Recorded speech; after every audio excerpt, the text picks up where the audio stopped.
Hi, thanks for joining us for the Let's Go Fly a Kite class. I'm Renee with the Family Resource Center of Sheboygan County. Today we're going to be talking about building a couple of different models of kites with your young child.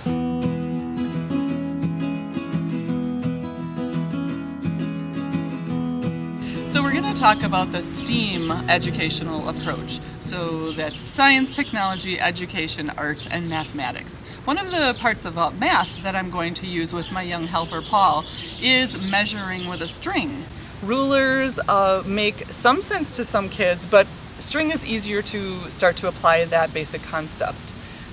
Engineering, the E part of STEAM, is wonderful. There are so many different kites out there. We're going to talk about how to make it fly. What makes this kite fly? Technology, when we use technology, boy, you guys, you need to look up kite making with kids. There are probably 40 or 50 different easy ways to make kites of all different shapes, models, sizes, and it's so fun to experiment which ones work best. The science behind it, we're going to talk about wind and what makes that kite fly. We are going to make comparisons with nature. What do birds have that help them fly besides wings? Tails are very important for flying things. Now we'll go meet Paul, my helper.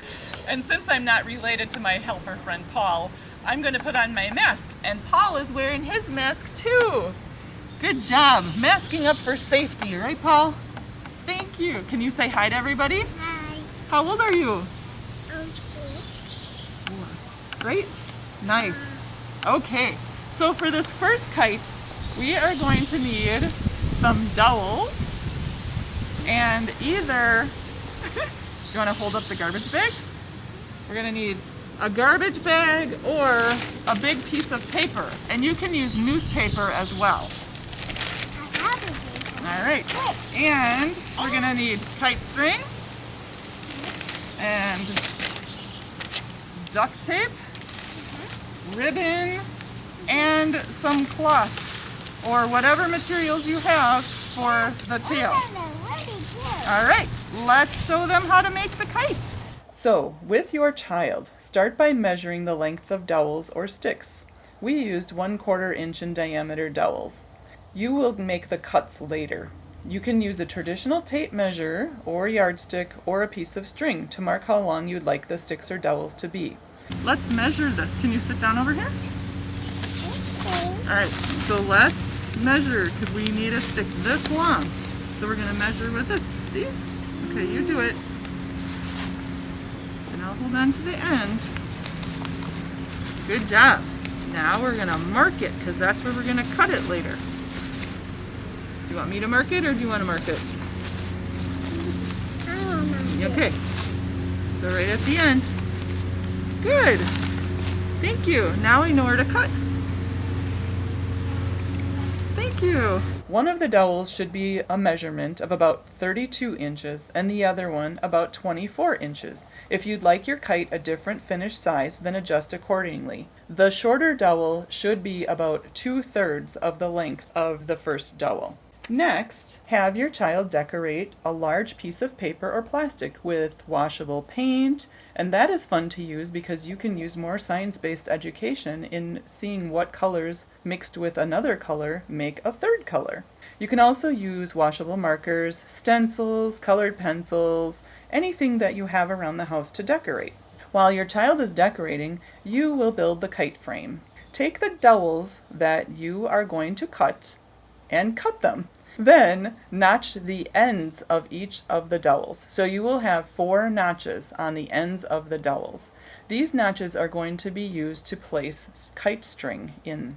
Take the shorter stick and lay it across the larger stick, about 1/3 of the way down. Make sure the short stick is centered as best you can. Then tie a slip knot or any other kind of knot to secure the string to the end of the dowel near the notches. We're going to form a slip knot. So we take the end of the string, make a loop, wrap one end of the string around the other, and right where your thumb is holding it, put the end through and pull it.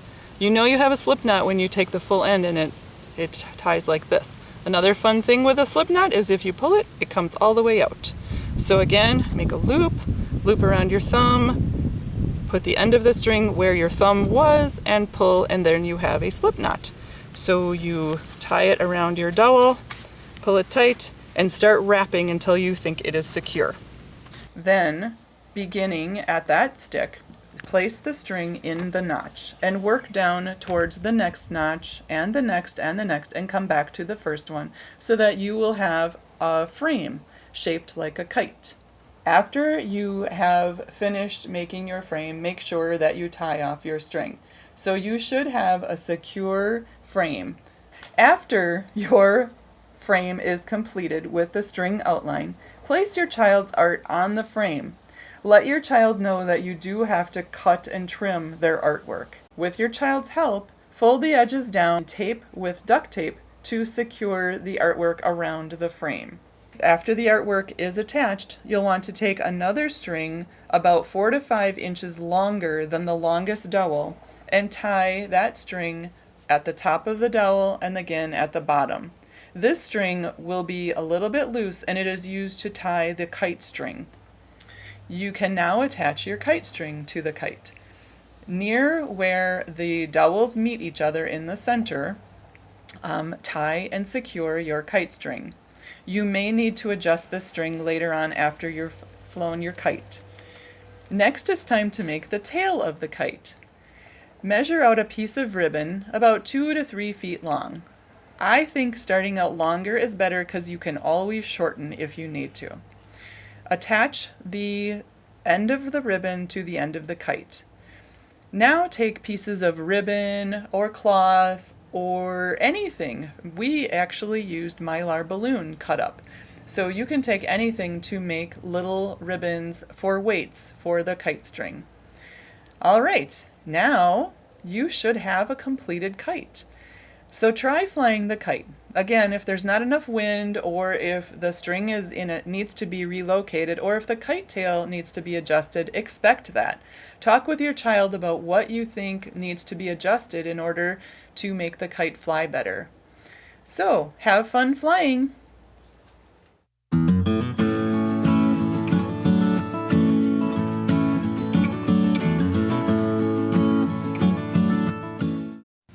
To build a simple tubular kite, all you need are 2 pieces of lightweight paper, scissors, a kite string, and a stapler. Take one of your lightweight pieces of paper and hold it vertically, up and down.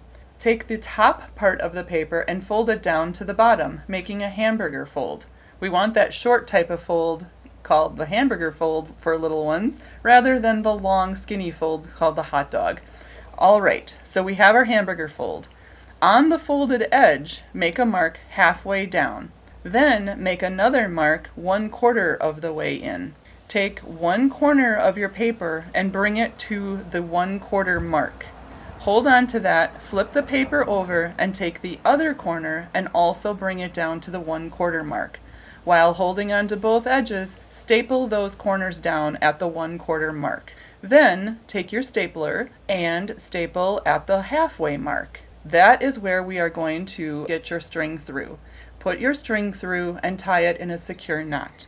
Now we're ready to make the tail. Take the other piece of lightweight paper, fold it in half again, hamburger style. Cut off 1/4 of that paper. Using that 1/4 piece of paper, still folded, take your unfolded edges and make a mark across the paper about 1 inch down. Then, from the folded edge, make 4 cuts up to the line that you had just made about 1 inch down from the edges.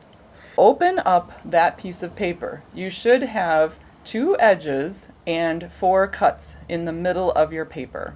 If that's what it looks like, we're on the right track. Now, taking one edge, still unfolded, cut or tear the first notch.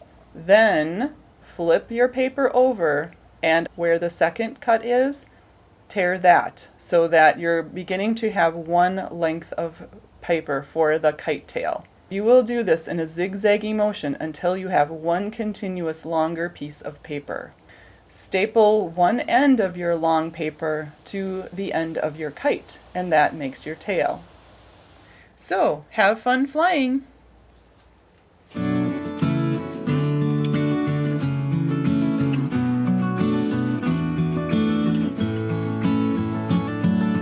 it windy yet? Not yet. Wendy yet? Not yet. Hey, Wendy yet? Not yet. Hey, Wendy yet? Not yet. Peanut, peanut, peanut, peanut, peanut. Not yet, not yet, not yet. Two important aspects about doing activities with your child are shared attention and delayed gratification. Shared attention, obviously, is working directly with your child, getting them to focus on what you're doing as well as you focusing on what they're doing. I hear a lot of parents telling their kids, great job, good job, which is awesome and amazing, but we also want the child to pay attention to what you're doing for later in school so that they can learn to pay attention to the teacher. Delayed gratification is a really tough one. That oftentimes is perceived as severe impatience by parents and caregivers. What it really is happening is there may be a lack of input and direction from the parent. So a child might hear, we're going to go do this, and they get very, very excited, but there may be no transitional statements of, we're going to do this, but we're going to do it later after your nap, or tomorrow or next week. They don't really have a great perception of time, so that's really, really difficult.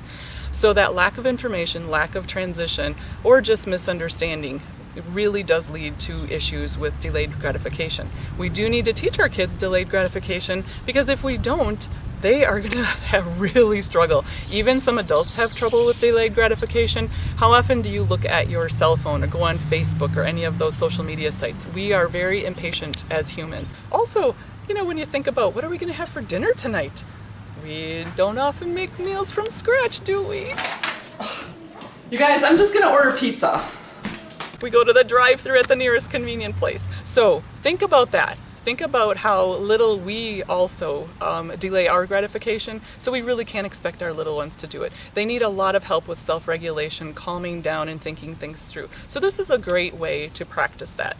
When building a kite, we might not have wind. You might have worked for 2 hours on building a kite, and then you're like, oh no, there's no wind. So it's a fun thing to do, but just remember that when you're working with your child. Peanut, peanut, peanut, peanut, peanut, peanut, peanut. It's not windy yet. Not yet. Now. Yay! It's finally windy. We can go now.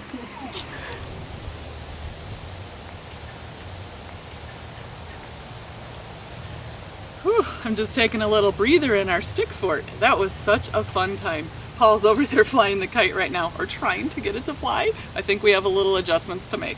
But anyway, I really appreciate you guys joining us. I hope you have as much fun making your kites as we had today. Please take a few minutes to visit our website and give us an evaluation. Our website is familyresourcesheboygan.org. We really would appreciate your feedback on this class and other classes. We may have to do virtual classes for a while, so if you could let us know what you'd like to see, what kind of information and other fun parent-child activities, I would love to hear it. Thank you so much for joining us. And hey, next time somebody says, hey, why don't you go fly a kite? Say, thanks, I will. Let's go fly a kite up to the highest height. Let's go fly a kite and send